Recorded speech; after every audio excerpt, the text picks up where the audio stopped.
brought you by Silver Pumps and Motors. Top quality और consistent performance के लिए सिर्फ सिल्वर पंप्स नाम याद रखना। ఏపీ 10th ఫలితాల్లో పెద్ద ఎత్తున తప్పులు దొర్లాయి. ప్రభుత్వ అసమర్థత దీనికి కారణమంటూ మాజీ మంత్రి బొత్స విమర్శించారు. అయితే ఆయనకి కౌంటర్ ఇచ్చారు మంత్రి కొండపల్లి శ్రీనివాస్.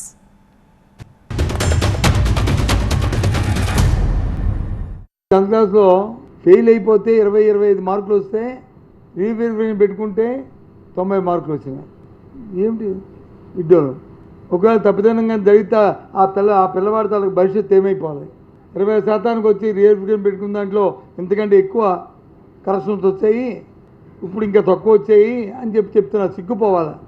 రోజుకి 40 పేపర్లు ఇస్తారు. ఉదయం ఒక 20, మధ్యాహ్నం ఒక 20, 5 వద్దామని చెప్తారు. మీరు మొన్న ఎన్ని ఇచ్చారండి? వెరిఫై చేసుకోండి. 2022లో 41,000 వచ్చాయి, 2023లో 61,000 వచ్చాయి, మరి ఈరోజు 66,000 వచ్చాయి. గత ఆయన కూడా విద్యాశాఖ చేశారు, ఆయన కూడా దాని పరిస్థితి తెలియాలి, తెలుసుకోవాలి. తెలియకపోతే గతం చూసుకొని అక్కడ డిపార్ట్మెంట్లో గతంలో ఏం జరిగింది కూడా ఆయన కూడా విశ్లేషణ చేసుకొని ఒక మాట ఇచ్చుంటే బాగుండేది. ఎటువంటి విశ్లేషణ లేకుండా ఏదో మాట్లాడాలి కాదని చెప్పాలి, ఏదో ప్రభుత్వం మీద బురద చల్లాలని ఒక తప్పుడు ఆలోచనతో ఈ రకంగా చేయడం ఖచ్చితంగా అది ఆయన తాలూకా నాయకత్వానికి కరెక్ట్ కాదు. విద్యార్థులకి ఈ 10th క్లాస్లో జరిగిన ఈ అవకతవకల పట్ల పూర్తిగా కూడా మేము ప్రభుత్వం తరఫున ప్రభుత్వాన్ని డిమాండ్ చేస్తున్నాం.